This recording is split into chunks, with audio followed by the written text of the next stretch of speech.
Who are you guys? We're the Ghostbusters. Who does your taxes?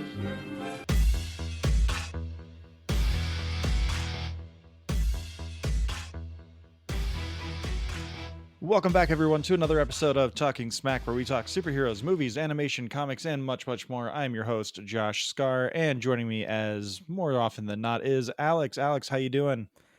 I am doing fantastic. We had 6 inches of snow on Friday. It's mostly all gone today. I told you we'd get more snow. I said it. And how many of your neighbors were out there just watching you, being all elitist, blowing that snow away? Oh no, I did the inverse this time. I was like, I know I could, but it's gonna be gone in 2 days. So fuck y'all. So you were out there on your porch, little like a rocking chair, smoking a cigarette, watching them shovel, going like, Hey, I'm an elitist. I vape. Okay. Oh, you vape. How are you doing this fine day? I mean, I could be better, but I'm here with you, so can't do much better than the alternative right now. I was really afraid that was about to be a turn there, but I'm here with you, so it could definitely be much better. Oh no, with the way things are going, it's only uphill with you. So tell me, sir, what is it that you have on the docket for us? Well, first and foremost, we have to make sure everyone is aware that we are still running our sweepstakes. As of this recording, we are 10 weeks away from the Talking Smackdowns Volume 5 and drawing for our giveaway, where we will, any entry into the Talking Smackdowns, any suggestions into the Talking Smackdowns gets you entered into our drawing for a Steam edition of Marvel Midnight Suns. And all you have to do is send us an email at tsmackpod@gmail.com. Enter for a chance to win. We have like 3 or 4 people that have submitted multiple, and I'm getting really excited. I've mocked up some fight cards, and we'll do the typical Twitter survey that we've been doing for each one, and that'll be our tiebreaker if we need to. But we've got like 25 submissions, which is awesome. Yeah, that's awesome. I think I've made like 8 or 9 fight cards right now. I don't know if I'm going to do all 25. Just because some of them are really intrinsic, and I don't want to do too many of them that are like, here's 5 Vin Diesels versus 17 Tom Cruises. And it's just like, no, I don't have time for that. And I don't know if my Photoshop skills are able to do that. 17 Tom Cruises is a little overkill for Vin Diesel. Tom Cruise does his own stunts. He also can shoot lightning from his hands. He can. We've seen that clip of him shocking Oprah until she had to quit her show. That almost ruined Oprah. Like, that's the kind of power Tom Cruise has. Mm-hmm. But we're also here to talk about Ghostbusters Frozen Empire. And first and foremost, we have to hear from someone whose opinion on this movie that I'm looking forward to when his episode drops, and also filled in for me last week. Holy cow, YouTube. You love some James Cameron, or maybe it's Justin Henson. I don't know. It could be both. No. I mean, I don't blame you for both. Oh, we love it. But YouTube, you love the Jimmy Cameron stuff right now. Mm-hmm. That's like our highest rated or most viewed episode on YouTube right now. Oh yeah, it's fantastic. So thank you very much to everyone who tuned in on YouTube for that one, especially when it's just a stagnant picture of the episode art. So thanks again. But we're going to hear from Justin, and when we come back, we're going to talk Ghostbusters Frozen Empire. We'll be right back. He's on the run from the law, falsely accused of murdering his... Wait. Oh, got my scripts mixed up here. Here we go. This makes more sense. The Movie Wire Podcast with host Justin Henson. Hear Justin's movie verdict wherever you listen to podcasts. Tune in to The Movie Wire today. We're back. This is Alex's most anticipated movie of 2024, I think, besides maybe Deadpool. Oh, yeah. Those are also 2 of the most interesting discussion points of where a franchise is in its zeitgeist standing.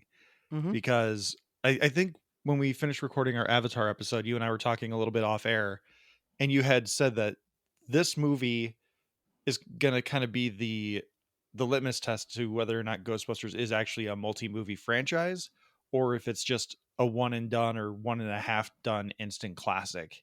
And I think that's a really interesting one that I've been thinking about since I watched this movie. And I do feel like this is kind of Jurassic Park, where it's the first one is just pitch perfect. then the rest is diminishing returns because the concept can't really evolve.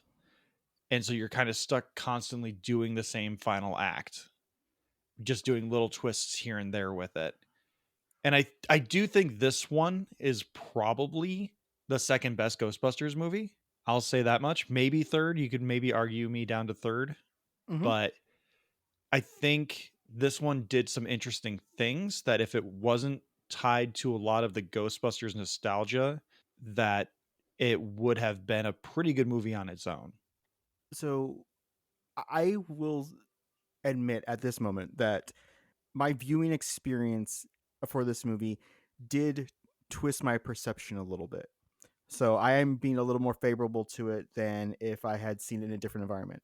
Well, you know what, Alex? I'm sorry. I've already talked myself out of it. This is probably the third best one. Well, I'll talk you back to second. No, I don't know if you can. I've already talked myself into it. It's very solidly third, maybe fourth. Is this Ghostbusters 3, 4, or 5? It's well, they acknowledge 2. So is this Ghostbusters 4, 5, or 6? Because you have Ghostbusters 3, which is the game, Mm-hmm. but they don't really acknowledge that. Not yet. They'll get there. Only if they can all stay alive for a little bit longer, or the rest of them can stay alive a little bit longer. Because the video game from, what was that, 2009? Yep, 2009. Ghostbusters. That one game. is Ghostbusters 3. And then we have Ghostbusters Afterlife, so that's 4. So this is technically Ghostbusters 5. But if you want to be a troll, you could really say that Ghostbusters Answer the Call also counts, even though it's a multiverse situation. But I'm going to say this is firmly number 3. I've already talked myself down. I would say Ghostbusters, Ghostbusters 2, Frozen Empire, Afterlife, and then, well... The game. The game's really good, though. The game is really good. I don't know. It's fine. This is, I don't know. This one's fine. But I'm not going to rank it. Okay, so take me on my journey that you're proposing here. That's going to bring me back around to this. No. This is my journey of why I'm more favorable. So I was like, you know what? I can't do AMC right now. I'm looking at the timing of things I'm going on Saturday, not being in town. So I found a screen. It was at $12.15. Tickets were $2.50 cheaper than AMC would have been per ticket. I was like, oh, okay. Wow. And I remember going there, oh God, it must have been 12 years ago. And it was definitely one of those formerly attached to a mall cinemas, that we grew up in the 80s and 90s. Yeah. There's like 6 to 12 screens. It has like kind of that bowl feature where it's a little bit higher towards the screen, but then it like dips down and then goes back up. It's not the stadium seating that's popular now, Mm-hmm. And so we get there, and it was remodeled a few years ago. Sorry, I checked the movie time, and it tells me 12:15 to 2:09 is the length of the show. And I'm like, oh. So it actually tells me the length of the movie with trailers and everything. I'm like, okay. Go inside. Immediately, there's this whiff of popcorn, the buttery, gooey popcorn. I'm like, oh, okay. And it's just a little kiosk area with 4 registers, and all they sell is popcorn, ices, soda, candy for $3 to $5, depending on which candy it is, and nachos with $1 for extra cheese. And I'm just smelling this whiff of this, and I'm regressing in my childhood a little bit. Like, oh, I remember seeing movies like this. I remember seeing Jurassic Park like this, and the Aladdin and Lion King, Little Mermaid, all these. My vaguest memories of Batman when it first came out, and I was regressing. It was like nice, and we get into the theater. It is they have some kind of thing called HDX vision with some kind of stereo sound. It's leather recliners, heated, so you can have warm, hot, or off, and then a power recliner button, so you recline back. Now, mind you, they didn't do the stadium seating; it's still the bowls. But even then, with the recliner all the way back, with your feet up, there's still room to pass in front of each row. So there's no the butt in the face as you wiggle past. I had that similar recliner setting when I went to go see John Wick. Where was I when I saw that? I don't remember where I was when I saw John Wick. That was my first recliner theater experience, and I remember thinking like, oh wow, even my long ass legs can just lay back and people can walk by without me having to feel like, oh god, my awkwardness is gonna make them like give me a lap dance unintentionally. Yep. It started right at 12:15. There were 3 trailers, not extended trailers. Each trailer was like the 90-second trailer. One little thing about like the theater you're in, immediately into the movie, And when the credits rolled, I looked at my phone, 12:09. I mean, sorry, 2:09. So they know how to get you in and get you out with a nice experience. And that is why I'm being so favorable, because I'm now going to Beloit Because you Classic. made a good life decision and Yes. found a new theater. Yes, because I'm going now to Beloit Classic Cinemas for every damn movie. I know Scotty, he's like, I'm not going to 14 anymore. Like, if we're going to a movie, you're coming with us to this one. And I'm like, it's a little bit more of a drive, but I mean, I've been tempted to go. Yeah, Maybe I'll see, because I don't know if I'll be able to do Godzilla next week. If I can, I'll see if I can't make it out to that one. That sounds like an experience and a half. Oh yeah, just make sure when you're picking it, you look for this theater that they only have like I think 2 of their 10 screens are the HDX Super 58K, but it was lovely. You know, everything was nice. And so I had a theater experience where there wasn't people shouting next to me. It wasn't 28 minutes of trailers, and I was actually just able to invest myself in the screen in front of me. And that is why I actually kind of dug this movie. Because I didn't have the weight of the current experience just sitting on me of like, oh God, I'm here on time and there's 75 trailers and somebody's sitting next to me and then this person's talking on their phone and the screen. It's like, because they have a little sign up that says like, yeah, use your phone to find your seat, but it's off now and we enforce that. So there's not people playing with stuff and being loud and obnoxious. They have a little sign up that says, like, no children under 16 allowed in R-rated movies. It's a very old school kind of style of like, we don't enforce anything. We don't do anything. Let everything run rampant. It's just watch the damn movie and get the hell out. My theater experience was a little different. I went to my usual theater, 14, in Machesney, and there was a pre-roll that showed some kind really quick clip of some kind of anime, and I just heard some bumpkin from our area go, "What the hell was that?" And then his girlfriend goes, "An anime!" And I'm just like, "Oh my God, is this going to be my experience today?" Thankfully, those people shut up though. But then throughout the trailers, I had a couple people directly behind me to my right that had to comment on everything. And I can't judge them too badly. I used to do similar shit, but I wasn't doing a podcast while watching the movies and the trailers. Like one of the guys was like, that could be interesting if my 20-year-old brain would allow me to just, be a little more sophisticated and not be like, oh, this doesn't look like it's going to be close to the source material, but I'm going to talk about this and give my commentary during the trailer while we're talking and everyone else is trying to experience. So are you saying they were sitting there with the like source manga in front of them going like, nope, hair is wrong, that style is wrong, city's landscape is wrong, pictures are bad. No, but like they had commentaries and thoughts on everything immediately after. And before we actually dive into Ghostbusters Frozen Empire, I do have one more thing to say about this experience where these 20 somethings, maybe even late teenagers, we saw the Borderlands trailer. Yep. And the watered down Borderlands trailer makes that movie looks like so much ass. And I'm pretty sure they recycled the same shot of Kate Blanchett doing like this weird little like side smirk thing like 3 times in that trailer. Yeah, the not like 3.5 minute teaser trailer. The Green Band trailer. Yeah, the Green Band. Not the R Band trailer, which makes me wonder if there is actually going to be a PG-13 cut of this. Like they promised an R rating and then just no one's responding to it. So they're going to be like, make it PG-13. Get us as much money as possible. That would not surprise me at all. But Borderlands, I'm aware of the games, I'm aware of the memes, but I have one of the collections sitting in my PlayStation Plus catalog to download and play. I just haven't gotten around it. I think it looked generically fun, but there's not enough of a hook other than this is a the cast is too old. I'm sorry to be a little ageist, but like Kate Blanchett is not getting the Borderlands crowd into the theater to see this movie. Kevin Hart is not getting people in to see that movie, and Jack Black as Claptrap is not getting people in to see that movie. Yeah, there's nothing gripping about that. Like I've played the first game. I did a 3-player co-op with Scotty, our buddy K-Rob, and me. And I do not remember a damn thing about that game other than it's a bunch of fetch quests that eventually gets you to the point where you can get the big loot at the end. But there's Tiny Tina and she's funny. Oh, there's the fog of piss, the bog of piss. Roll up the windows because the bog's gonna piss on you. Why did I tell you no? Why didn't you roll up the window? I'm Kevin Hart, but I'm trying to play George Clooney in my things now. I'm gonna go see that movie only if and because we get the Game Club boys to watch it too. That's the only reason I'm seeing this movie, is because it's a crossover opportunity with the Game Club boys. So Ghostbusters Afterlife. Yeah. Or not Afterlife, Frozen Empire.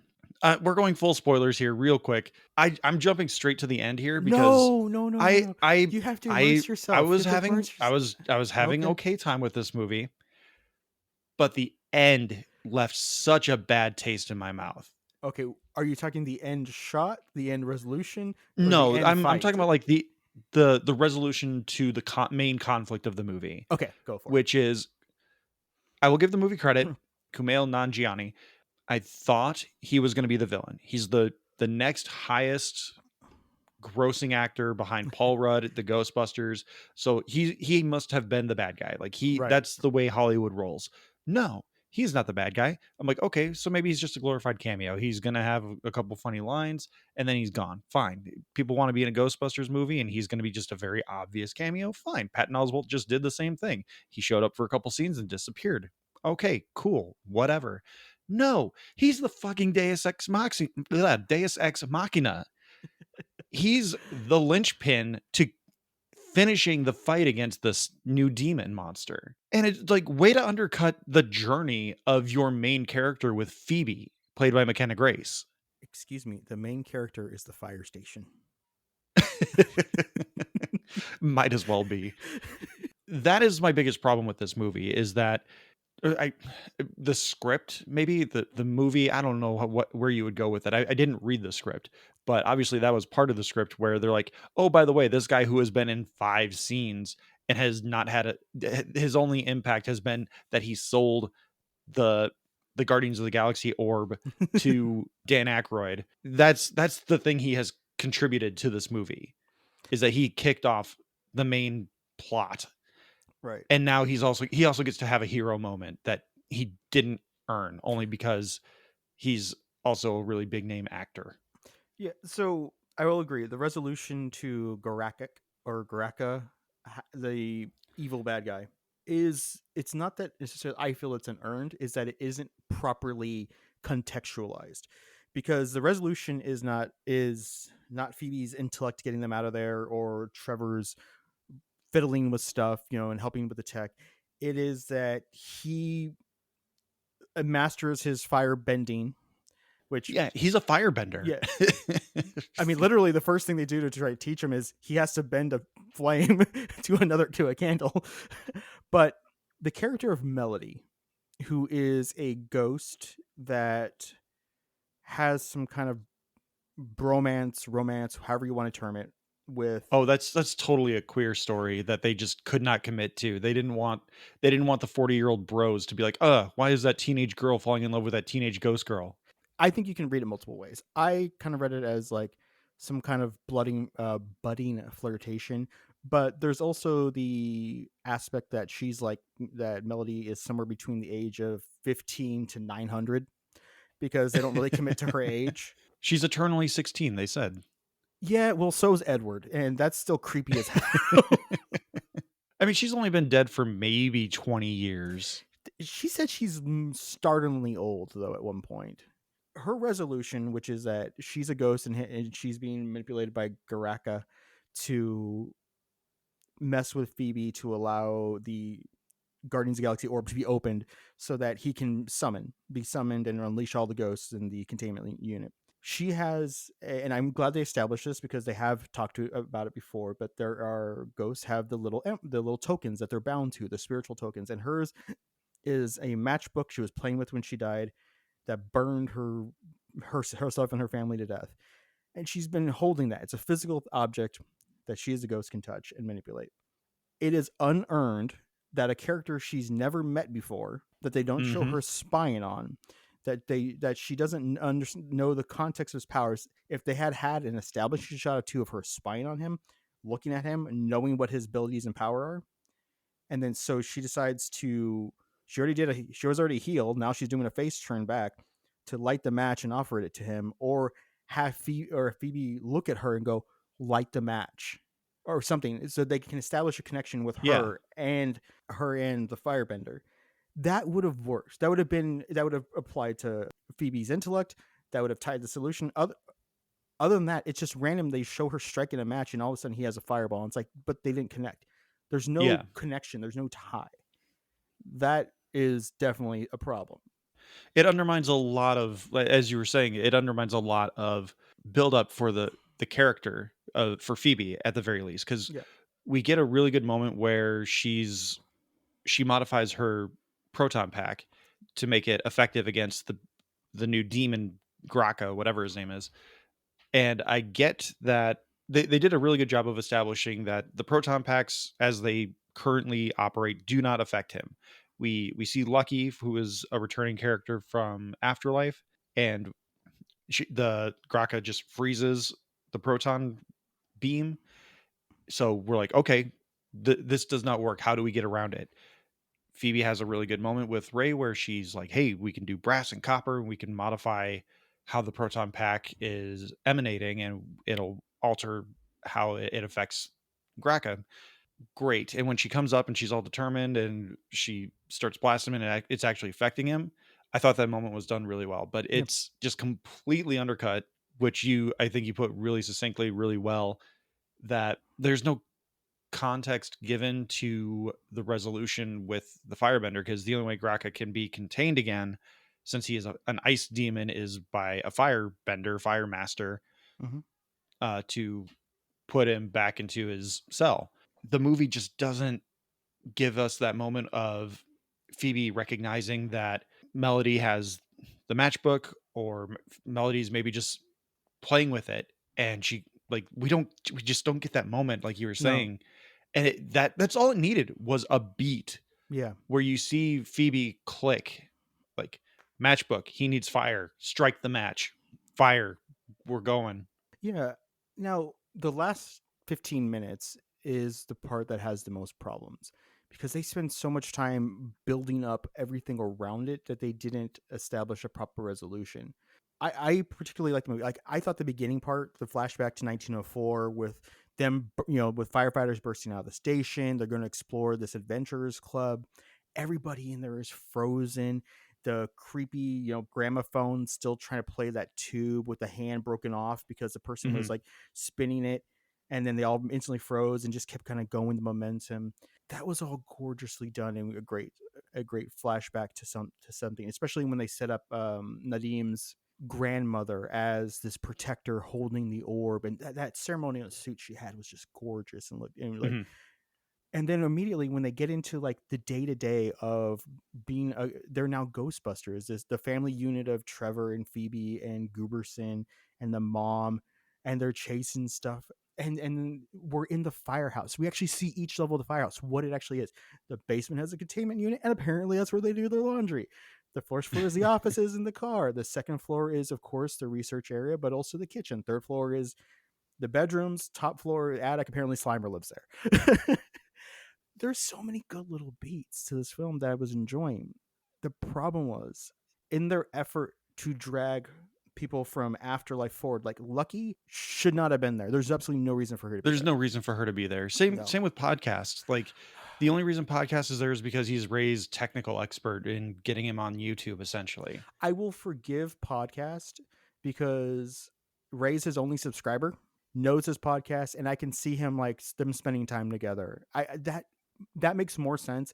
It makes sense, but I also don't like the excuse that Ray Podcast is lying to his parents. He's like, oh, my parents think I'm at space camp. Yeah. Like, ghosts have been proven real at this point. Like, the fact that his family wouldn't be okay with him going to go intern for an original Ghostbuster seems a little weird to me. Okay, I can see that being weird. I didn't think about that part. I just thought, like, him there intellectually makes more sense than Lucky. Like, why is Lucky there? The random British guy at oh, you mean Egon from the real Ghostbusters? Is that? No, I'm just saying, like, that is clearly who he is modeled after. I thought that was they just made him the British voice actor. No, that's To me, the moment that guy showed up, the way his hair is coiffed, he's Yeah. blonde, he's got the glasses. I'm like, that's Egon from the real Ghostbusters. Yeah. Like, that's all they're trying to do with this guy. Yeah. So secretly, Winston has been funding a paranormal research lab to eventually move everybody out of the fire station, I'm guessing. And Lucky's interning there, testing the new packs and stuff. And there's this random British guy doing all the tech, and they don't have a purpose that is necessary to the plot, because for some reason Winston hasn't told Ray or any of the Goobersons or the Spanglers that this facility is there at all, other than they finally tell him, hey, listen, the containment unit, we're having trouble shutting it. Every time we try to close it, it's fighting us, and then it makes banging sounds. It's full. And he's like, oh yeah, I've been handling all that. That to me is a plot point for the audience. That is not a plot point in universe that makes sense. What would have made sense was they're working there. The firehouse is where they live and store ghosts. The containment units aren't all quite set up and ready yet. And so Trevor's there testing, should be having Lucky's role. He should be there testing the tech, working on it. Phoebe should have that British blonde guy Spengler. She should have his role of working on the tech. She's the one who's the tech wizard who understands the stuff. That's immediately two characters tossed out that don't need to be there. And I will tell you, the part that offended me the most was Patton Oswalt. Patton Oswalt was there in the script because they need to go research the Guardians of the Galaxy thing. They need an excuse to go back to the library. Yes. And you know what that excuse is? They go to the library. Not that they go to the library and he has a brief encounter with the guy from the first movie who they blew off about the library ghost. And then, oh, but you're telling Ray, oh, you're banned from here for 50 yards, and just walks on through. No, that's dumb. That shouldn't be there. Why is that there? You should have them go to Ray. Ray should be looking up this thing and saying, we need to go to the library. Well, what about your library? Because they have a library. They talk about it in the first movie. They talk about Ray's a cult. He runs this place.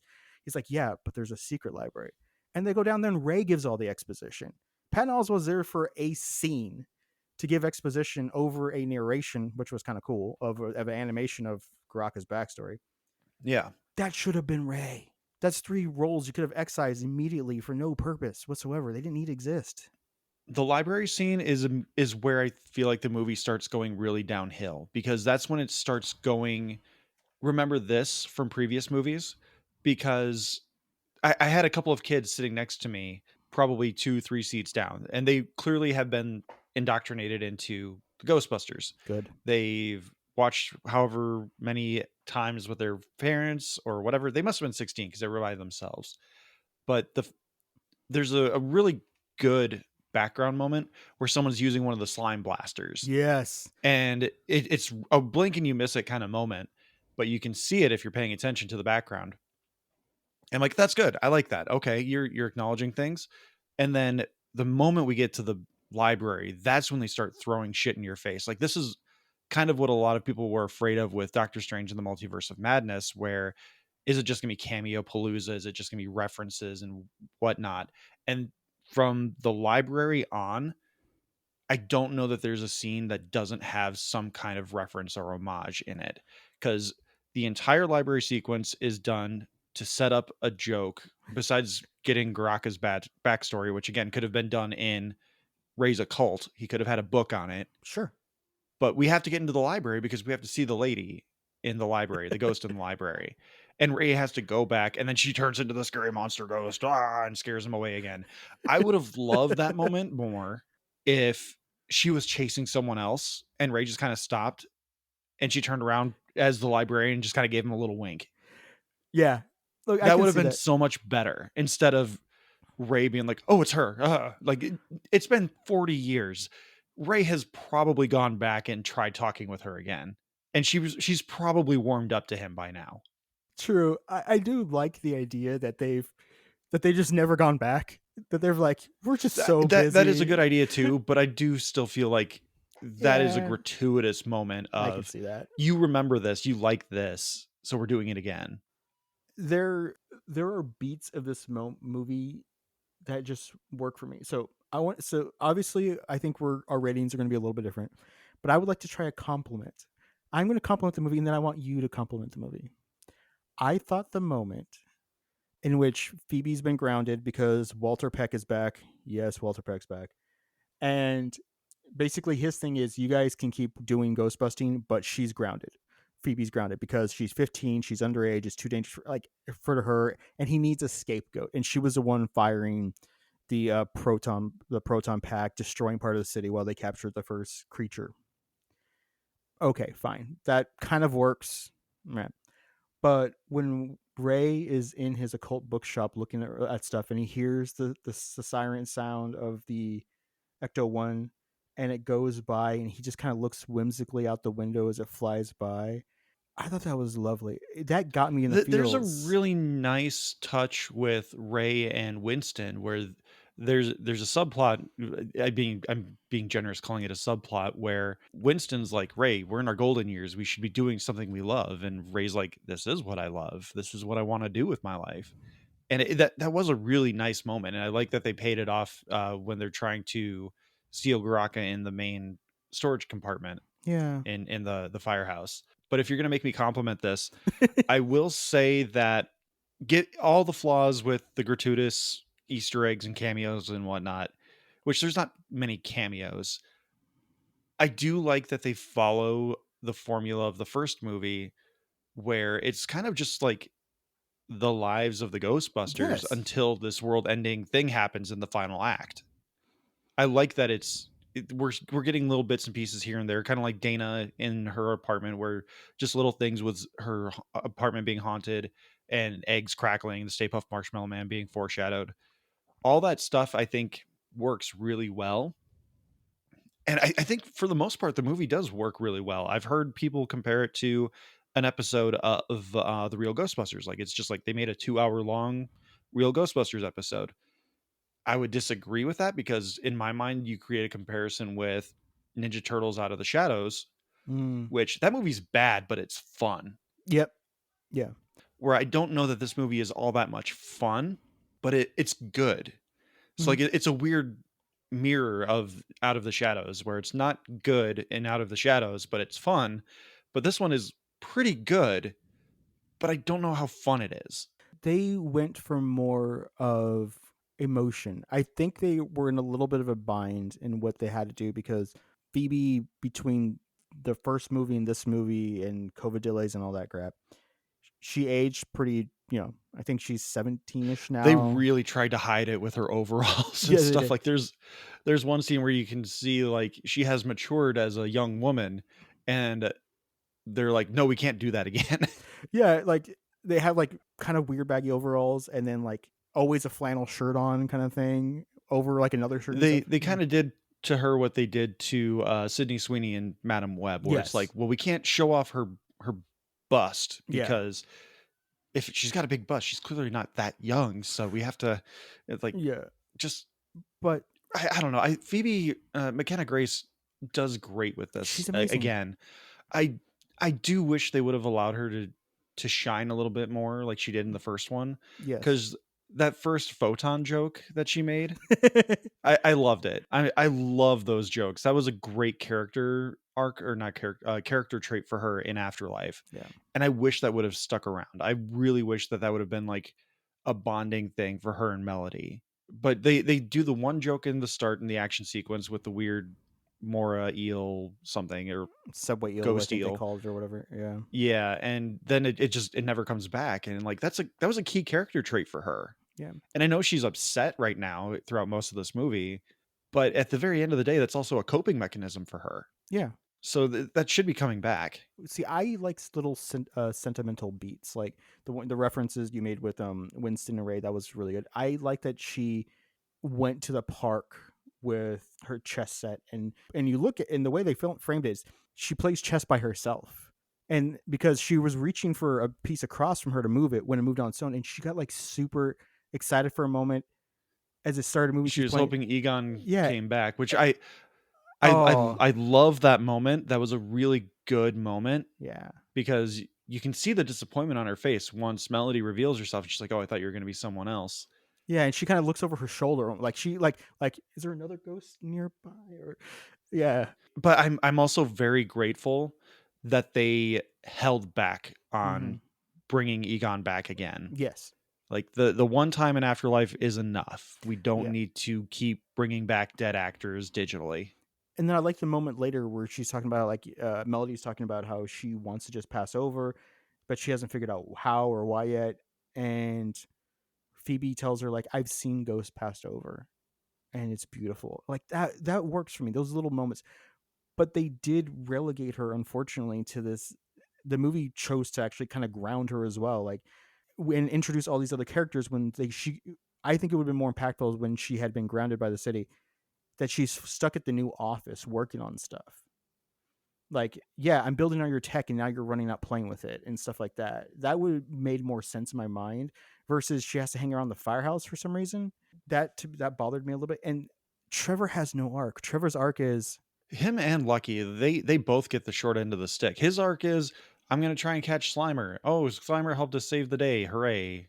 Which Slimer gets a short end of the stick too, because I feel like that's something that if we're homaging the real Ghostbusters, yeah, Slimer needs more to do than slime Trevor a couple of times while living in the and attic. then save the day almost kind of inadvertently. Yeah, And the one liner that they give where Trevor's like, and I know him.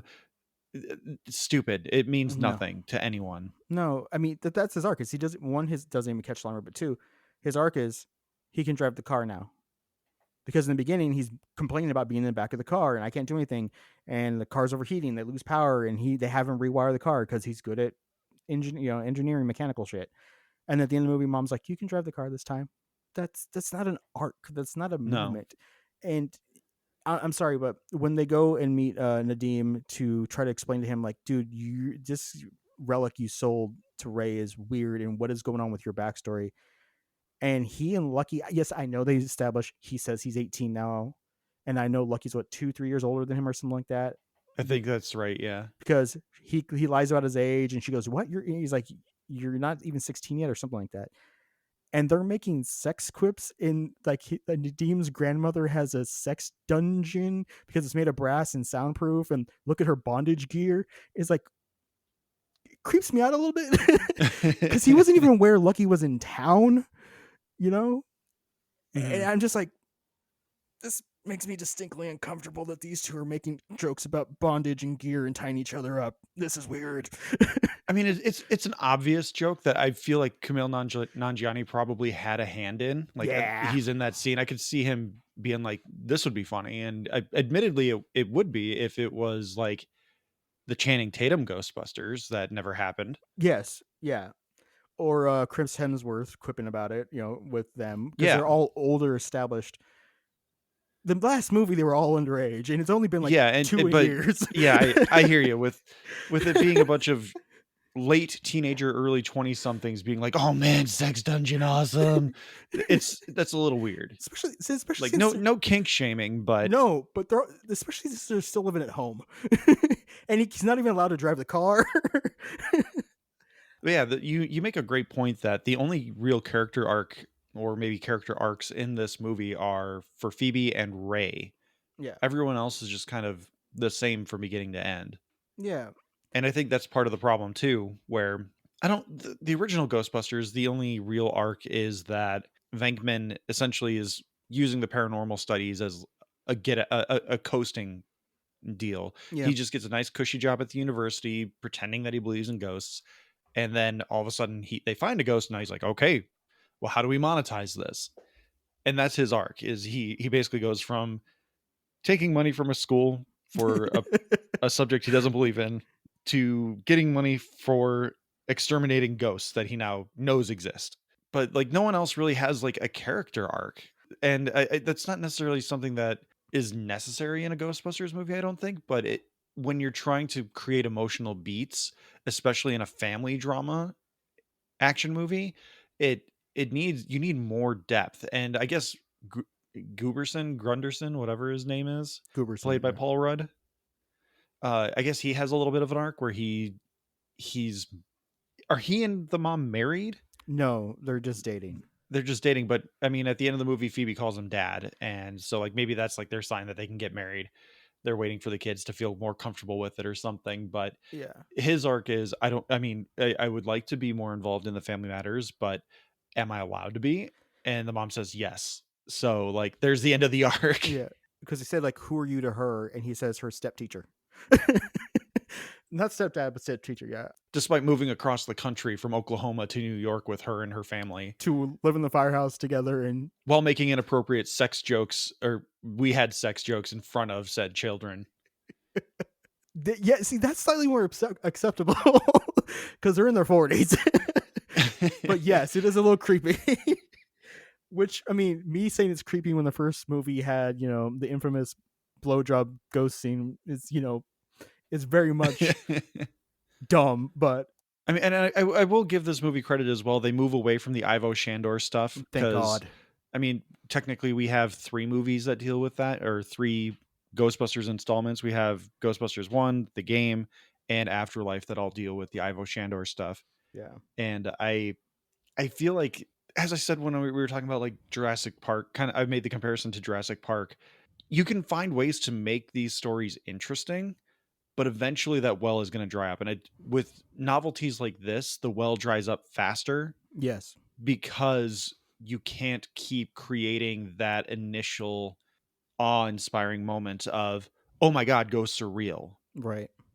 You can only do that so many times, and you can only have so many point of reference characters. Like that's Kumail Nanjiani's character in this entire thing. He's the guy that's like, ghosts aren't real. My grandmother's a crazy psycho woman. Like I'm selling her stuff because I didn't even realize she had a sex dungeon. That's not a sex dungeon. Then he realizes that, oh, I have magical abilities that I have inherited from my grandmother, and she was trying to teach me something that I wasn't paying attention to, but that's an emotional beat we don't have time for. So we're just going to move on. Okay, so I have a plot question for you. Melody. 42. See, that's how long she's been dead, I think. Because that style of matchbook with that kind of like color, no. Melody. That could have been 90s. I knew some when I grew up in Elgin. There were plenty of restaurants that had those kind of matchbooks when you could still smoke inside. Correct. So that's my question: is Melody her real name? I think so, because they foreshadowed it with the diner. They kind of. Why is it called Melody's Diner then if her entire family burned down inside of it? I would assume that it's some kind of, maybe her family created the restaurant and named it after her. Like maybe she's the oldest child and like, oh, our first daughter, let's name our diner after her. Like maybe it's just, it's a Sony production. I don't expect them to have this deep lore. Well, my thing was, see, I think she was lying about her name. I think that maybe she had the matchbook because that's somewhere they ate at. And so she needed a fake name because she's gaslighting Phoebe for most of the movie. So she picks the name Melody. So in the 2 hour and 20-minute cut, she finds out what her real name is before she gets sucked off. Yep. And for anyone who is about to get upset, that's a reference to the TV show Ghosts, which is on a really good run right now. Oh, yeah. Everything from like the Halloween episode into the most recent episode, which has been like 4 weeks. Has been hilarious. Oh, it has been fantastic. Absolutely hilarious. Yes. Yeah. Cannot endorse Ghosts on CBS enough. Paramount Plus, not a sponsor, but could be. Should be. And Beloit Classic Cinemas should be a sponsor, damn it. Hell yeah. I thought the ghost designs of some of those other ghosts were great. Like I really want to see that weird, creepy one they kept foreshadowing that's in the darkness and the aqua, the glass tank, that would have been cool. The possessor ghost was amusing but stupid. Interesting concept, but they don't do anything interesting with it. No. It can run as a garbage bag because funny. I mean, I did find that funny as hell. It's one of the few actual gags in this movie, besides the gags in the sex dungeon. Oh. Yeah. See, one of the things that I think they should have expanded upon more, but they didn't, is that in the first movie, they talk about how they use the readings from the library, and he's like, based upon these readings, ghosts seem to have like a static repeating signal kind of thing. I think we can capture and contain ghosts so that's how they built the ghost traps. That's how they built the proton packs. I like that they established as kind of like a multi-dimensional thing here with Garaka, and that's why their packs don't work. So she has to use brass. Which, by the way, the sound of that new brass kind of works really well. It's like an amped up version of the proton, but there's like a mechanical like grinding to it. Yeah, because sound design was can't knock the sound design in this. No. Like this movie was made very well. Oh yeah, there's just little things that. Mainly for me, it's the gratuitous Easter eggs, and like I know that's something that a lot of people have been really critical of with the Ghostbusters franchise, is that it's this weird comedy horror movie that has gained this weird refinement Yeah. expectation to it through a bunch of 40-year-old neckbeards who view it as like the perfect comedy. And it is a fantastic comedy. It's a great movie. It's a near perfect movie, especially for the 1980s. But it's not something that needs to be on a pedestal and held up like this was the golden age of comedy. No. That is Ace Ventura when he gets stabbed in the legs in the African village and When Nature Calls. So Yeah. that debate is over. Yeah. Or Airplane when they are doing the Roger Better Victor example. Vector. Don't Call Me Shirley. Is this your first time flying? No, I've been flying plenty of times. Nervous, like all these sort of things. Nervous? Yes. First time? No, I've been nervous lots of times. Yeah, exactly. What's your that Victor movie Vector? is a one-liner machine. The other thing I will say is when she fires, and so they have that new stream color where it's the original stream color, but now there's these green, like those green Ecto Cooler green. Yeah, but they're like they're patina from the brass. That's cool, and I can understand your criticism of the too many cameos, too many callbacks. Walter Peck didn't freaking need to be there. The end of the movie where Walter Peck Where did Bill Murray get his sunglasses? I don't know. There's an entire scene where he comes out in from the blizzard. Yep. Makes the joke that we see in the trailer. Melnick's in uniform, all right. And they get knocked into the back of the office area by the possessor ghost who takes over Ecto 1. And then the Graka comes out and tries to get down to the containment unit. And Bill Murray's just wearing sunglasses now. And as Graka's rolling up, he takes them off. He says, "Tall, dark, and horny. I needed sunglasses so I could say that line." I don't know. That feels like something where Bill Murray's just like, I need sunglasses for this moment. Like, I'm really stoned, so I need to hide it. Yeah. So the end of the movie, Walter Peck is he's forced to basically allow the Ghostbusters to exist, which, by the way, this third or fourth movie where the Ghostbusters have to be allowed to exist by the city, whatever. But the thing that slightly pissed me off a little bit is while they're all cheering that the Ghostbusters are now back together, you hear someone obviously ADR'd just above the crowd noise, but below the other sounds go, "There's Dickless over there." Yep. And I I'm caught like, that one. Really? Someone has to call Walter Peck Dickless? Yep. Because that's a line that you remember and love from the other movies. And that's the thing that's my rub on this movie, is that there is something good here, but it gets watered down in the references to the older stuff. I don't know how you fix it in terms of what studios want you to do, because everything is about making something safe right now. Yeah. And what is safe right now is nostalgia. So you're going to make people think, and I can almost guarantee you, I know this will come out after the pitch meeting comes out, but we're recording this at 8:27 p.m. Central Daylight Time on Sunday, March 24th. The pitch meeting guy is going to say, "People love nostalgia. That's right, sir." Oh yeah. Like, the nostalgia is very safe. Mm-hmm. Like that's I can almost see the script from the guy. Oh, and that's something that is going to come up in that pitch meeting. And I'm putting a timestamp here because I'm not taking credit for it, but I'm saying that is the obvious joke here, is that studios want something safe because it's the easier return on investment than taking a risk. Nostalgia's super easy, barely an inconvenience. Wow. Wow. If there was one nostalgia bait moment that I really wanted from this movie, mm-hmm.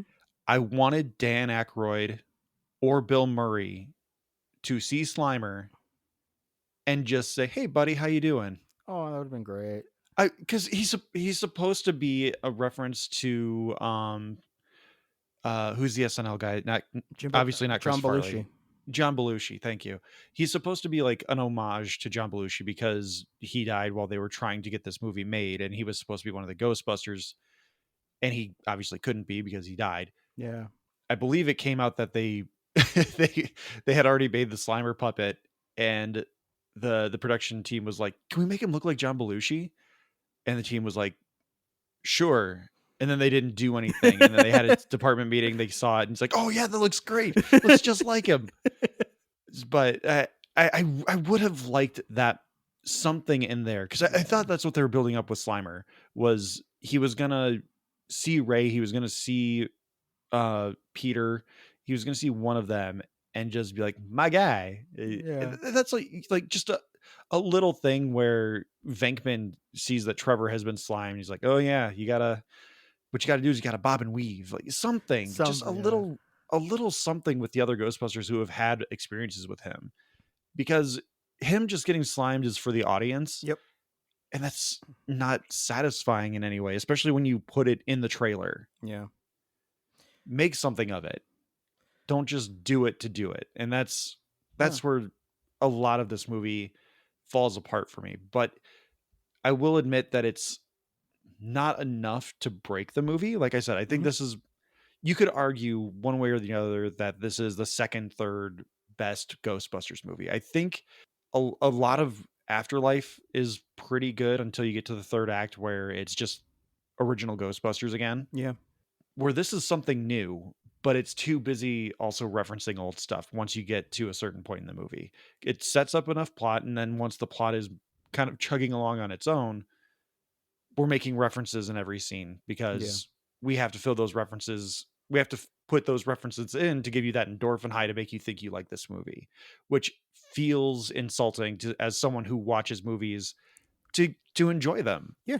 I don't need you to reference something that I already enjoyed. Let me enjoy this. Show me why I should enjoy this. When the movie was over, my wife asked me, she's like, because I had told her the whole franchise thing, like, we're going to find out if it's a franchise. She asked, is it a franchise? And I thought about it for a second, and I said, yes. But I just don't know how many legs it has, because I made the Deadpool joke of like, well, they have a cast, a diverse young cast that can carry this thing for 10 to 15 years, I mean, because Phoebe, McKenna Grace is fantastic in this. Paul Rudd is solid. Carrie Coon needs more as the mom, Kaylee. Trevor has a thankless role, but he can do stuff. If they're going to stick around with Lucky and podcast, sure, make that the team. Make him have 2-3 sets of teams, something like that in the city. And then make sure the next movie is Ray and Winston are fully stepped back. Let them have their sipping tea, looking at what they built, together. That whimsical look at the window was perfect. But of course they had to bring them all back because they had to shoot one blast of guns before being frozen and useless. Mm-hmm.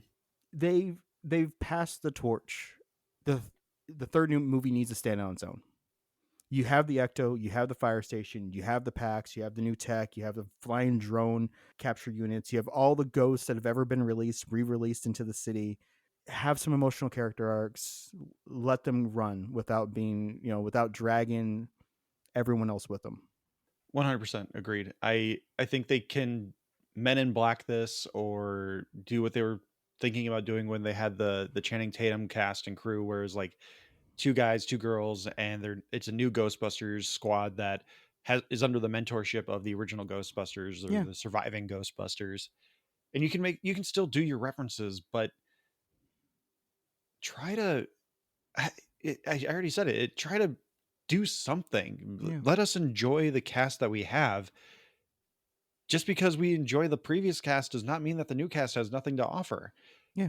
I think Phoebe's dad jokes, scientifically based dad jokes, are amazing. I love those, and I needed more of those. Yeah, and she's fantastic. They picked a great character to encapsulate Spangler, but also be her own person. And yes, they're probably baiting a little bit with, is it a romance? Is it not a romance with Melody? I don't give a shit. Their scenes worked. The scenes worked. Yeah. McKenna Grace carries it by like that disappointment, the other stuff, that awkward, hey, can I come into your bedroom thing, because she's doing the Lost Boys. Melody's doing the Lost Boys floating out the window thing. Okay, it works. She has enough charisma to carry it. She and Paul Rudd and Carrie Coon work together well.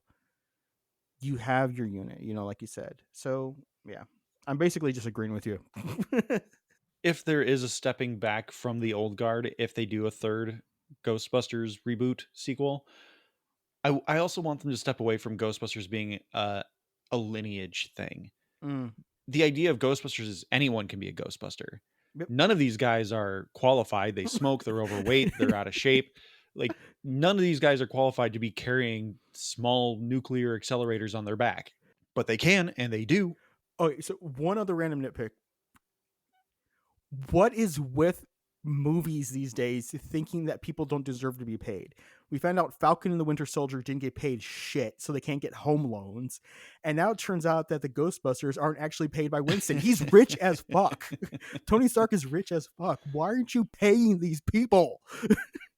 I don't know. That was something that definitely caught my attention too. It just, they get free home and board, and I guess Winston pays the electric bill. No, the court's already ruled that college students can get paid for their likeness. The room and board thing is out there. Oh, speaking of, did you catch the thing? They did the thing. What thing? Merchandise. Oh, yes. Yeah, the Ghostbusters. They made Ghostbusters toys in universe. Yes, they do. Who the hell made them? Where did that money go? Is that where Winston got his money? Probably. But you know what? At least they acknowledge Ghostbusters 2, because they're like, and the last time you guys did something in the city, you walked the Statue of Liberty down Broadway. I was very pleasantly surprised that they acknowledged Ghostbusters too. Yeah, because they show the kids with them like, oh, I hate that cereal. I had that toy. Yep. That was Super Mario Brothers when they used the Mario rap to use it for the plumbing commercial. And like, okay, that is good synergy. Yeah. I like it. But I will say that I think this is a caveated must see. If you enjoy Ghostbusters, yes, I do think you must see it. If you have no interest in Ghostbusters, you can pass. So like, this is a very rare caveat one for me, but that's where I stand. Like, if you have a fondness for the Ghostbusters franchise, this movie will do something for you. It won't scratch that good movie itch, because I think there's a lot of lost potential. But if you enjoy Ghostbusters, if you enjoyed Ghostbusters Afterlife, this is a good follow-up. For me, it's a must-see, because if you're a sentimental dope like me who can get carried with little moments, I've mentioned then Phoebe and Ray and the aging and all that stuff. I liked it. I thought it was sweet. I loved Gary's speech about how, family is eternal kind of thing, but he's like, but it's not just by blood, it's who you choose to have in your family. I'm like, thank you for acknowledging that. Chosen family is always a good message. Yeah, I love that. So yeah, it's a must see for me, because I'm a sentimental dope. Well, you sentimental dope, tell everyone about our Discord. Our Discord is fantastic, because you can get to it at tsmackpod@gmail.com, where we discuss everything from the weather to sports, anime, and have occasional long-winded conversations about the fact that Ghostbusters is actually 3 movies, not 5. Wouldn't it be 4? We already acknowledged that Ghostbusters 2 is not as bad as some people would make you think. Well, I mean, were they really Ghostbusters in Afterlife? They didn't have the firehouse. There were in the last 15 minutes. So yeah, please join our Discord. Link is in the episode description. Don't forget to follow us at Talking Smack Pod on all social media platforms, including Blue Sky, Instagram. Alex is bumping his mic. Sorry. A cat just attacked my crotch. You can follow us on Blue Sky, Instagram, Threads, Hive Social, Postnews, Facebook, YouTube, TikTok, and Lonnie's website. You can email us at tsmackpod@gmail.com. Thank you to Leo Allen for musical themes. Alex, who's doing the remix? Dan Marianelli, fresh off of Pandemonium, The Brothers Grimm, Burnout, Ghostbusters, Frozen Empire. He's taking a little time just for us. All right. Thank you to Retro Ale Studios for our Ricky avatar and Beppo for our original avatar. Please like, subscribe, rate, review on your podcatcher of choice. And remember, all you have to do to leave a review is say, would you prefer to listen to this or watch Madam Web? Let us know. So please, again, like, subscribe, rate, review, and most importantly, thank you, Alex, for being here and taking the time to go see a movie you were going to see anyway. Welcome. And thank you, dear listeners, so much for taking the time out of your day to listen to us talk about this. We appreciate you, and take care.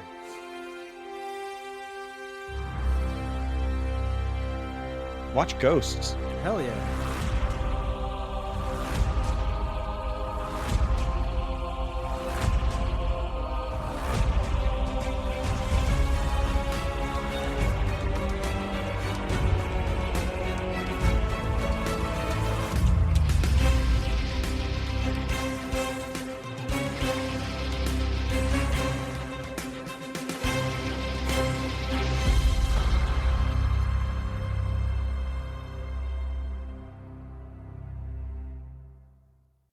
Two in the box. Ready to go. We be fast and They be slow.